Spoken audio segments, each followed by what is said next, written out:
Oh, yeah, I agree here. I suppose one of the biggest challenges that we had to face in the last while, I suppose, was a COVID, something that every business had to face, and every business changed, and every business had to adjust to accommodate it.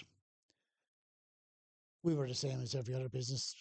We had to change, we had to adjust.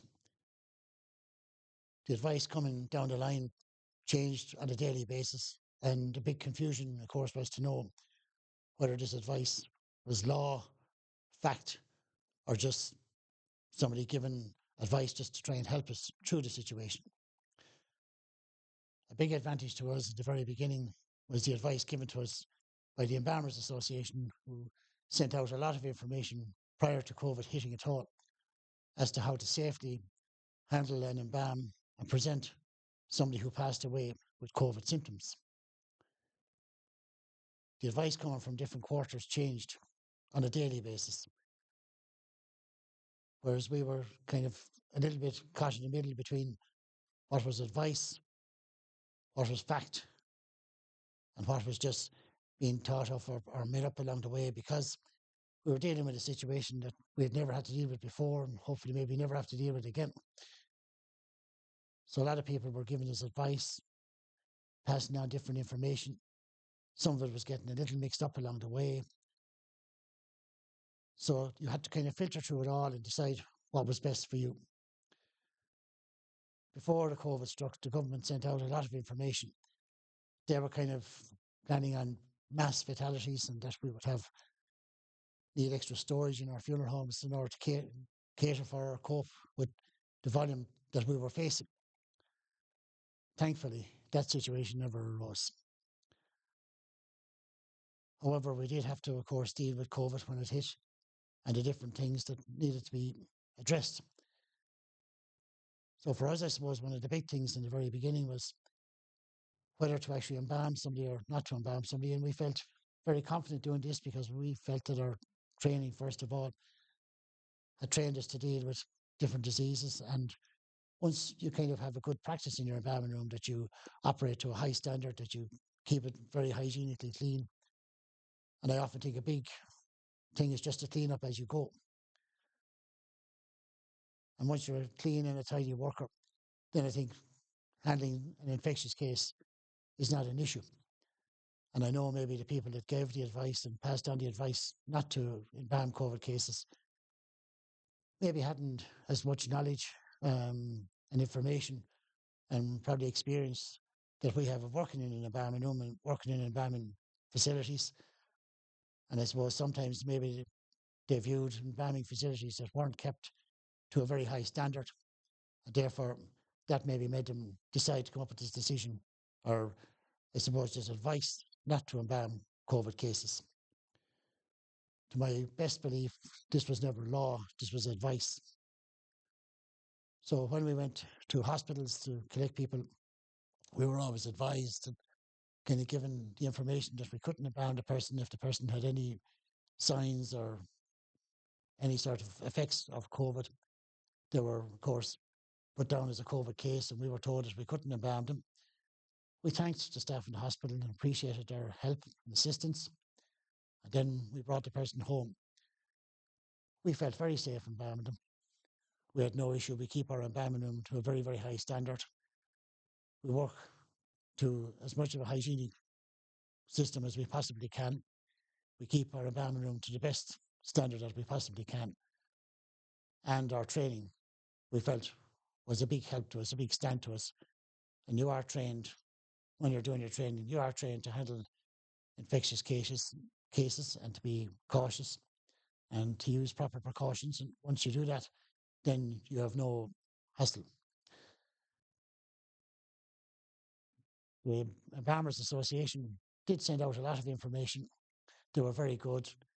They had some online courses. They had some help where you could log on online and somebody would answer your query and they would do some Zoom calls. So we felt very prepared for it. I think the information coming just maybe got a little bit confused somewhere along the way and maybe a little bit mixed up. And as I said, the people maybe that were giving out this advice sometimes hadn't maybe the experience or the knowledge of embalming that maybe would be necessary to hand out this advice. For us to collect somebody in a coffin, bring them back to our funeral home, or bring them straight to the cemetery without the family viewing would, to us, bring our funeral business back a long, long time, over 200 years. I feel that the funeral business has really come on in all those years, and that we've come along now and we have best practices where we embalm the person, we lay them out in a natural manner. And I do believe that this has a huge healing and helps the family in their process in moving onwards and getting over their bereavement.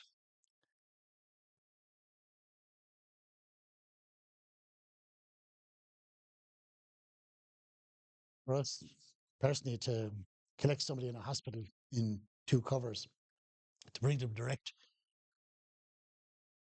to the cemetery and have a burial without the family members present, or family members present, but at a very big distance, I think would be something very hard to do, something that would, I think, tear the heart out of anybody. So we went ahead and we embalmed all our COVID cases. We had them here in one of the rooms we have here in the funeral home. We had them laid out so families could come and visit. Sometimes those families who came to visit hadn't actually seen the person maybe in a few months because that person was in isolation or was in a medical facility where they weren't allowed in, which made it very tough. And I think the fact that they were able to come and see them laid out here was a huge healing in that sense. Oftentimes when we went to a nursing home or a hospital, the family were outside and they saw us taking the person out, and we would see them and greet them as we went in and out of the any medical facility. But we didn't realise sometimes, especially in the beginning, that the family hadn't actually seen the person in a long, long time. So the next time they saw the person was when they visited our funeral home the next day. So this was very hard and very tough in the family. But I think if we just took the person away and brought them to a cemetery and buried them, I think would have been absolutely diabolically tough in the family. And I'm sure some families had to face that situation, that scenario. We felt very confident, and we even went to the extent that we offered our services, our embalming services, to any funeral home that was in the area that wanted us to embalm anyone who had passed away with COVID or with symptoms of COVID. So an awful lot of funeral homes did avail of this facility, which we were proud of, because that meant that that gave their families to a chance to actually view the person and have a nice goodbye, a normal sort of a funeral. We used to open our funeral home for longer hours, which meant that a family could come visit the funeral home, and they could come in single file. They could come maybe two or three at a time. They parked in our big yard that we have here, and they could filter through the funeral home. And at least they got to see the person and say their goodbyes. We obviously couldn't have big gatherings, but it meant that we could have maybe 10 or less people here in the funeral home at a particular time, which I think gave a family some sort of normality, some sort of grieving process. During this time, then, of course, the churches, some of them were closed down. So, because we had live stream facilities already put into our premises, we have them here for years. And of course, during the COVID, they came to being, and our great co-worker and friend here, Mr. Tomas Burke, was on hand to not only make sure that all our live stream facilities ran correctly, but they expanded the system.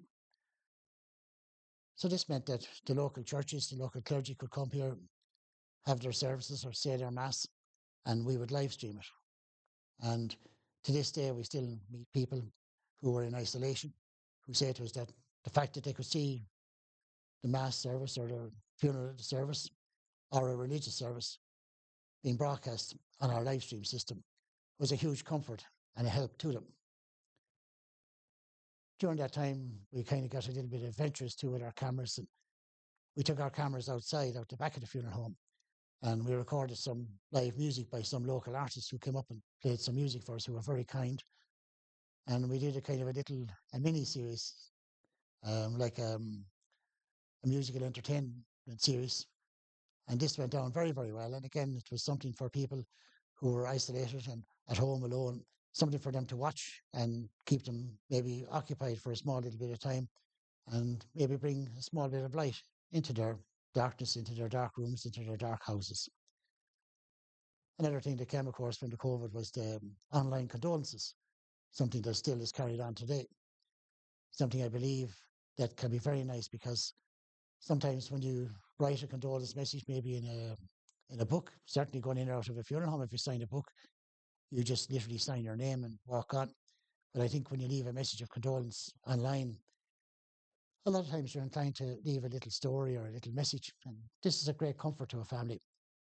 It's something that they read, I know, and look at a lot afterwards. So the COVID brought a lot of changes, big changes. But if you were able to adjust and keep your business going, I think, and give families some sort of resemblance of normality, I think it was a big help to them. And we were very proud that we kept our funeral home up and running, that we kept our system running as best we could, that we gave families some sort of a help and a resemblance of what a funeral used to be, and to help them with their grieving process and get them to the next stage. That was our COVID story. I hope you enjoyed listening. Thank you.